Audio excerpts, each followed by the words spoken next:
Hey guys, Stacy here. How's it going? I just want to get on and see how everybody was doing today. Today's video is going to be about my tips and tricks to being an online college student. So if you're interested, stay tuned.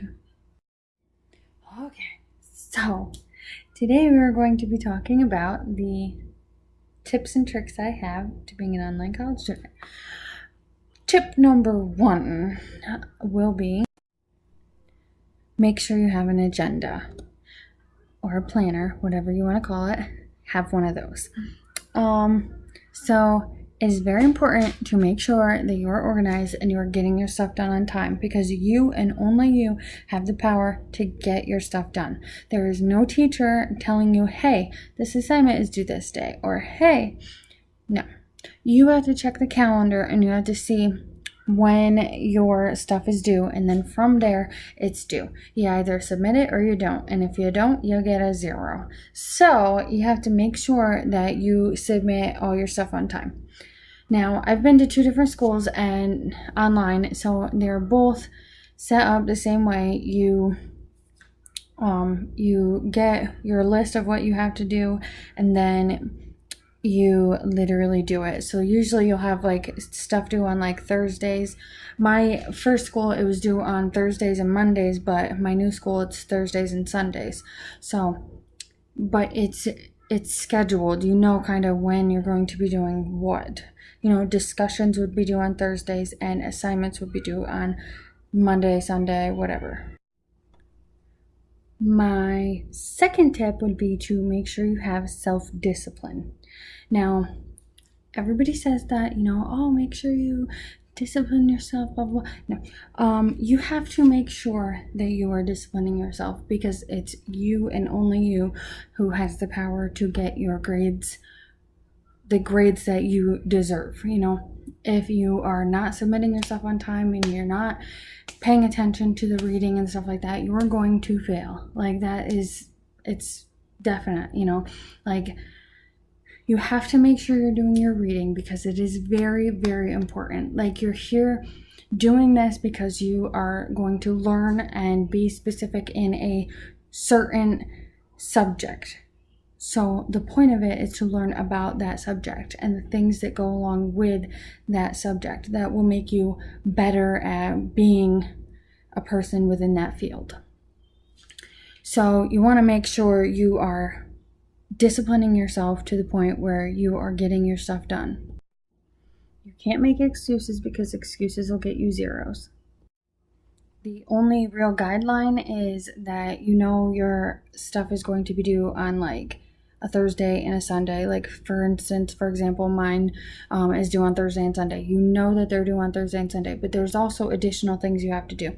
You have a discussion, a quiz, a assignment, reading, and peer responses, which is, you have a lot of things to do. You are busy, and trying to get those things done is like, you have to be on top of it. You have to get them done by a certain time and everything like that.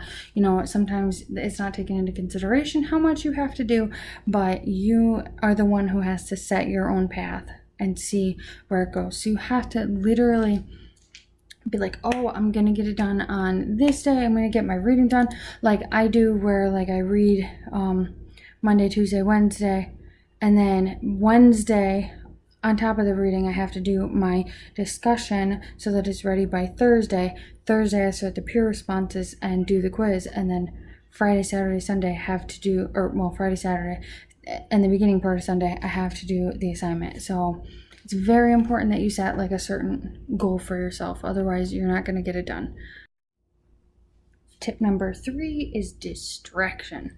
Make sure you put all your distractions away. Your phone, your computer. Okay, not your computer. You're using your computer. Duh.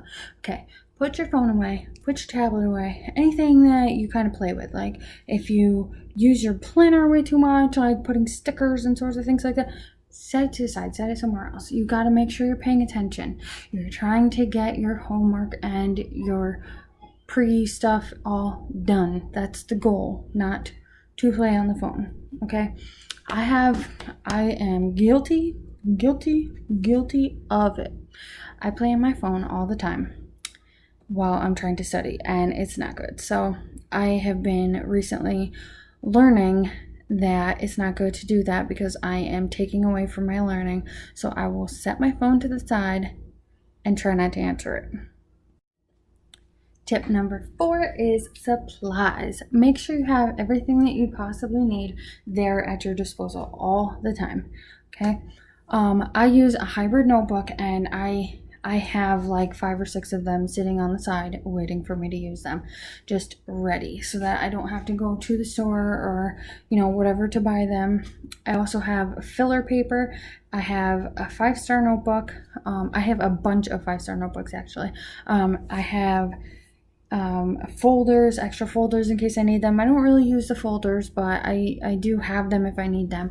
I also have like my favorite pens and highlighters handy, and sticky notes is a big thing for me. I love using sticky notes. I just find that they kind of keep me organized. Like I will stick them to the top of my computer screen and leave them there until and it like causes me to kind of look up and see, oh, what does that say? And I'm kind of like looking at it, and I put multiple ones like around my screen. They just kind of, so that I can just look at them all the time and just be like, okay, this has to be done then, so that is very helpful.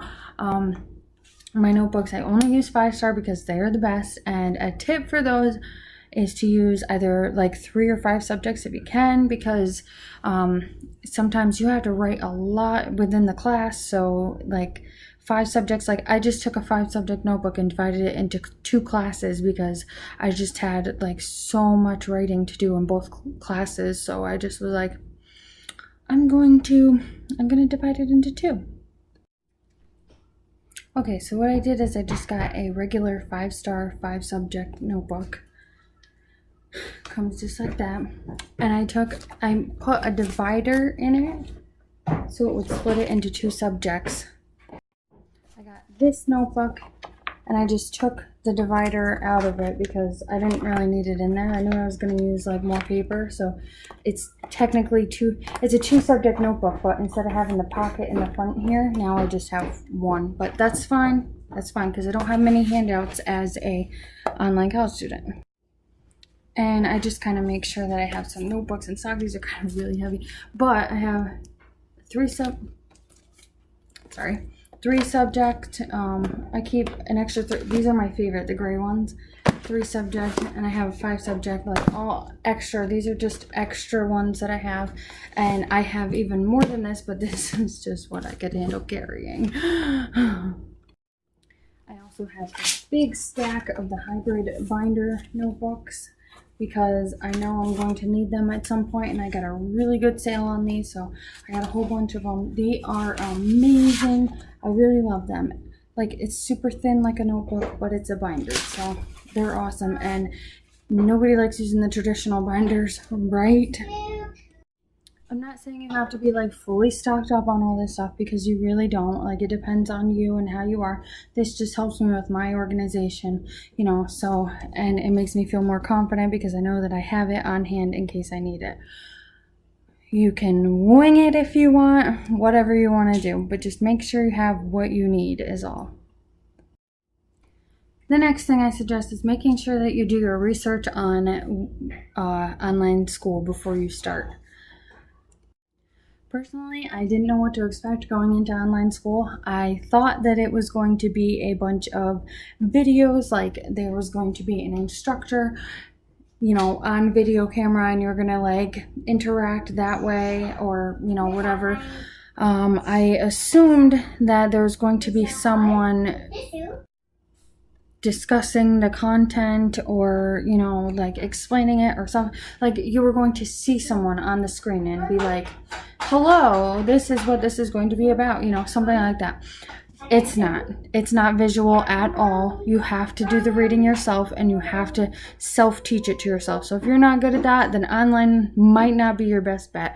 But you have to read the prompts and decide for yourself what it means, and then write down your own version and decide from there what to write. It is not visual at all. I just want to make sure I clarify that. At least at my school and the school that I went to before that, it wasn't very visual like that. So I would definitely make sure you look into that before starting. I hope you guys like this video. Please leave a like, subscribe, and comment down below if you have any questions. And thank you for watching. Have a good day. Bye.